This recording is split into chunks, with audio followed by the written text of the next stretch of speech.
Hi, this is John Gleason with another edition of County Chronicles. Today I'm joined by a longtime friend and a longtime hunter, a very well-educated biologist that taught for many years at Flushing High School, and he's an avid hunter. If you can hunt him, Donnie Hines, he goes after him. John Gleason, and this is our special guest here today, Don Hines. Welcome to the show, Don. Yeah, hi. It's good to see you, John. Well, you're wondering what in the world is going on here.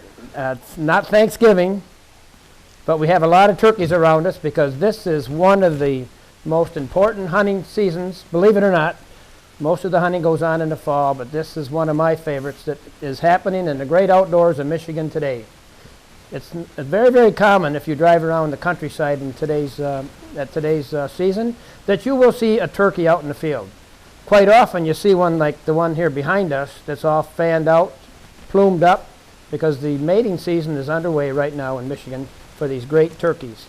Now, Don, you've hunted these turkeys for many years. Many years, yeah, probably 25 or more. And the season is longer than it used to be, right? Yep. And it runs from when to when? Well, it starts on, I believe this year was the 15th of April, and it was a week earlier than normal. I'm not sure why. I think it was probably because of the shutdown, and more people were looking for recreation close to home. So, and it runs until? The end of May this time. So you got 3 more weeks if you want to go get one of these Thunderbirds. Right, yeah. I was lucky. I hunted opening day, and I was fortunate enough to get my bird right away. Didn't know we were going to talk about that, but okay. Well, I'm still trying to get mine. Some of us got our bird. Yeah. Mine's in the field and his is in the freezer. How about that, folks? Anyways, we're going to spend a few minutes today telling you about the sport. It is a fabulous sport. One of the reasons, Don, why I really like it, unlike deer hunting, you can sit in the blind with a friend or a son or a daughter, and you can actually talk. Yeah. And you can stay warm. It's not really critical that you don't make you don't have to be real quiet. And it's been, I know you took my daughter out a few years ago, and you never know what you're going to see in a blind in Michigan. That day, if you remember, we actually seen a coyote that came charging into the decoys. Yeah, you made a nice shot on that coyote too. Well, we doing the farmers and our feathered friends a favor. Anyways, I'm holding one decoy here. And Don, as he is so often, he likes to remind me that he does better at this sport than I do, even though I like it just as much as he does, that he was successful. What you see about us today are decoys. This offers you a greater chance to actually be successful in shooting your bird. Absolutely. And you have got many. I know you like the fan. And any particular reason why you like that fan up?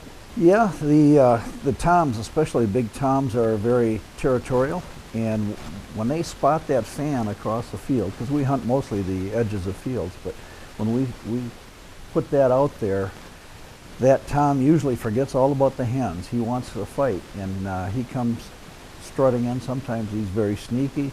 He struts around, and then other times he's just coming at it like a roadrunner. They look like, you've seen them, like a roadrunner. They come charging in. Oh yeah, sometimes they'll attack the decoy, but it kind of takes the pressure off the hunter because the tom is looking at the decoy instead of at you. And it's always about being the alpha bird, right? Always. Bigger, tougher. In fact, as you know, sometimes you'll shoot a tom and there'll be other ones in the area, and they'll immediately come over and jump on the one and start pecking at them. Tear them apart. I shot one year, and there were 5 different toms that came out. I only seen the one tom, and when I shot it, it laid on the ground, and here comes 5 other big toms charging it, pecking it, and scratching it. They're pretty protective of that flock of girlfriends, aren't they? Yeah, they are. But anyways, we want to thank you folks for viewing today. We want to talk to you about some of the equipment that you take out in the field. What do you find important that you take with you out in the field? I take a basic little kit with me. I've got just a little bag that I take out, and it's got everything you need, other than obviously your decoys. But the call is very critical, obviously. You can get their attention. And I found that once you get their attention, you don't have to call that much. And I think a lot of hunters, especially new hunters, they overcall. Yeah. They just keep calling and calling, and that's not natural. You just want to make a little noise to get their attention, and then let the decoy do its work. But when they get close, you do it kind of quietly, but at a distance, you hit them pretty loud like that. But you want to get their attention. That's These are called a box call. This is a box call. Very easy. Mm-hmm. Very easy to make. Radius on the scratch board, right? Right. And you typically chalk that up Yep. to keep some abrasive material between the two pieces of wood. Yep. Yeah, a Quite lot an of invention when you think about it. Yeah, it's funny how each call has its own little sound to it too. Some of them are huskier, some of them are higher pitched. Depends on the type of wood they're made of. That's part of it. But yeah, a lot of times. In fact, I had a hen come in one time, and you know, we don't shoot hens. It's illegal to shoot a hen in the spring season. But she came right up to the blind. We were in a pop-up tent type blind, and she laid with her body up against the tent. I actually was able to pet her through the tent. I don't know what she thought was going on, but you do little purrs, Yeah. and then they relax. They think it's just, you know.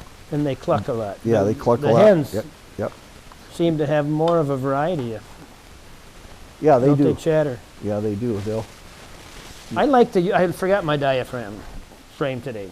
My mouthpiece, Yeah. my oral one, and that's what I typically like the best. To me, it seems like I can get a more authentic of a tom call Yeah. through that diaphragm call. Yeah, But the I like it when the you. box is easy. If you want to be a first-time hunter, I would say go into any sporting goods store. Very inexpensive, $9 to $15. You can buy a Yeah, basic. I would think. Yeah, that's about right. I don't use the diaphragm call, the mouth call. I just don't like it in my mouth, and oftentimes there are two of us in the blind, so we're talking back and forth, and I would swallow it or choke on it or something. I like it when you put one in your mouth because then you don't talk so much. It makes it. All right, Yeah, you like your binoculars always. because you want to see what the Yep. size of that bird is from Yeah, quite a ways yeah. off. See if he's we worth see bringing our in or not. birds. Like yesterday, I took a couple guys out. One of them was Joe Delaney. He's an outdoor writer, and Jimmy Pace, who's a known fisherman down in Lake St. Clair. But anyway, there were two of us in the blind. It's a big blind, so we were social distancing. But yeah, you can spot a little black spot across the field 600 yards away, and then you start your calling a little bit. But this will tell you if it's a hen or a tom. And it'll also tell you if it's a big bird or not, or a young bird. So then you get more excited, of course. And But what else do you use? You want to see what you're well, going to be shooting or calling. yep. What I do is I typically take a rangefinder with me because you certainly don't want to overshoot your range. You want that bird to be in about 40 yards or closer if you can. With our modern turkey guns now, though, we can keep a pretty tight pattern and we can shoot out to about 50 yards. But I typically will put one decoy out at our maximum range, and I let the birds get in closer than that particular decoy. But you just look at it and push your button, and it'll tell you how many yards it is, and I think that's very, very important especially for inexperienced hunters. Saying that, it's just another reason why you want to prepare for the season. Oh yeah. Take your gun out and pattern it, especially the young hunters. Yep. Take your firearm out, shoot it, see how far you can shoot to keep the pattern tight. You always want your main target. The vital area in a deer, obviously, is the chest area. In a turkey, that's the neck area on up. But you want to make sure that the pattern of your shot is tight. Now, you've done a lot of waterfowl hunting and the big thunderbirds as well. You shoot what? What size shot do you use? I usually, on turkeys, usually 4. I like a pretty good sized pellet, Yeah. and it's got a lot of punch, and it holds its power, the foot-pounds, out to about 50 yards. And I'd like to get at least 4 or 5 pellets into the head or neck. And it's nice with a tight pattern, you aim at that head or neck, and then you're not ruining a lot of meat, because everybody likes to eat turkey. So It's hard to penetrate The feathers, yeah. That is armor on that bird. It's It very is. hard to shoot a shot through that Yeah. through that armor there.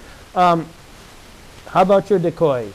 You said you put yours out there about 40, 45 yards. No, I usually put them in closer, but the Oh, I farthest one, I put one Okay. out there at about 40, Facing the same direction? 40 yards. Or do you have No, I them- have them looking in different directions.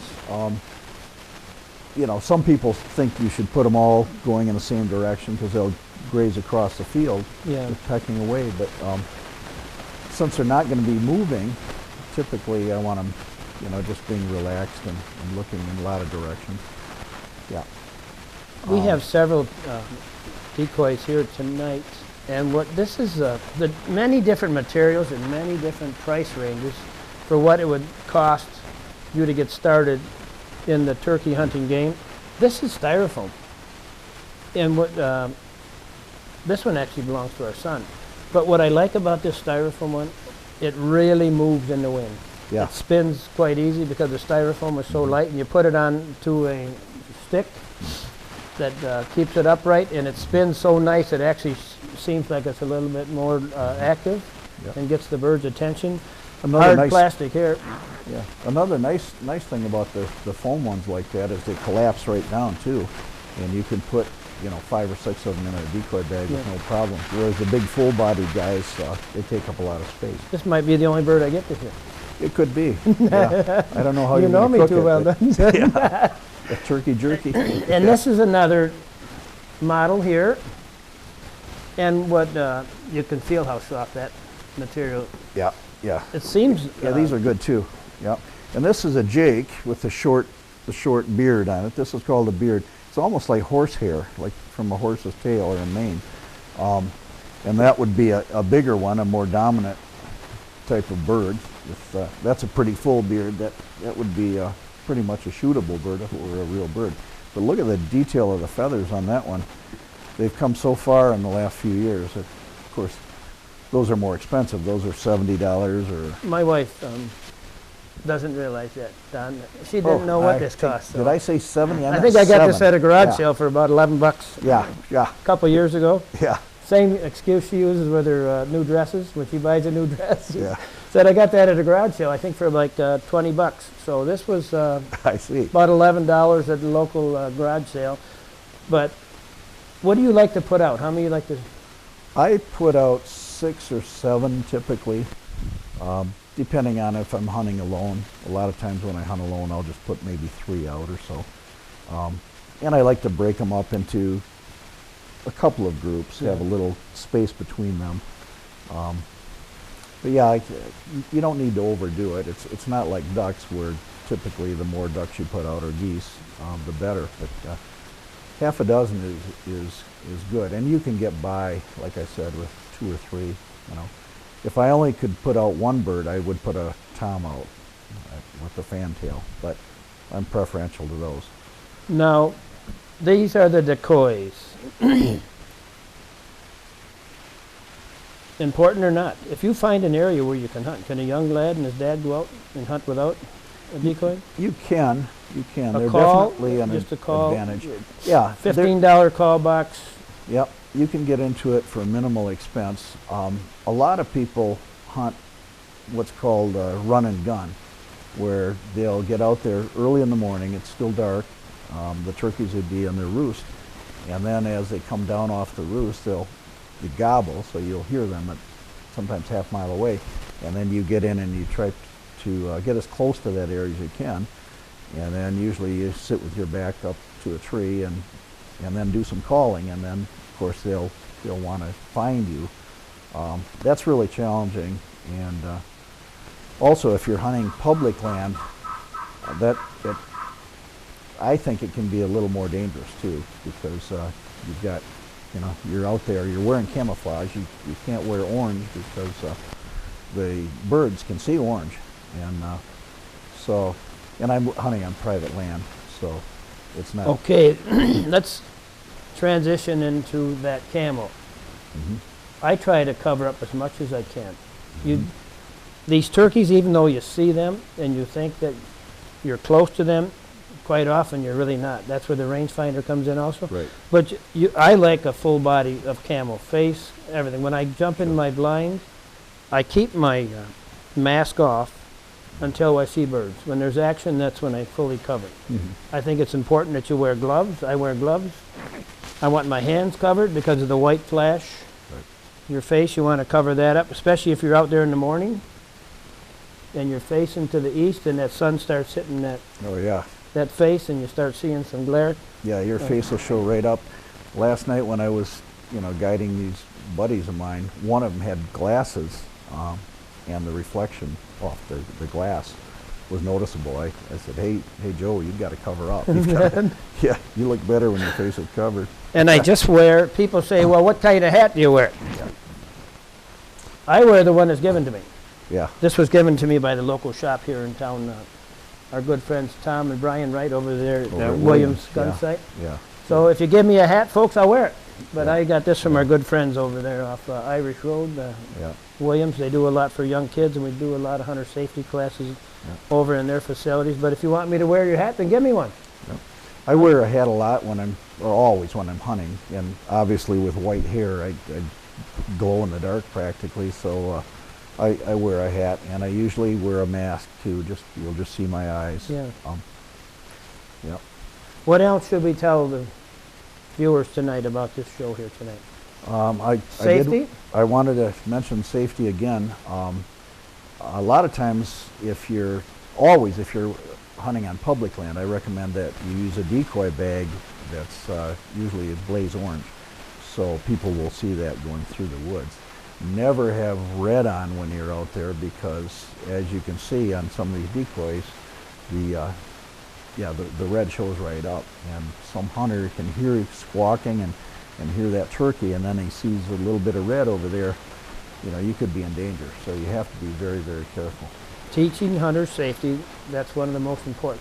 We don't care, as instructors of hunter safety, we really don't care if you get the game that you're hunting. We want you to go home. Yeah. So just like in hunter safety, you're hunting over fields, typically backed up or on the edge of a woods. You could have someone either direction of you. So just like in hunter safety, understand what is in your background.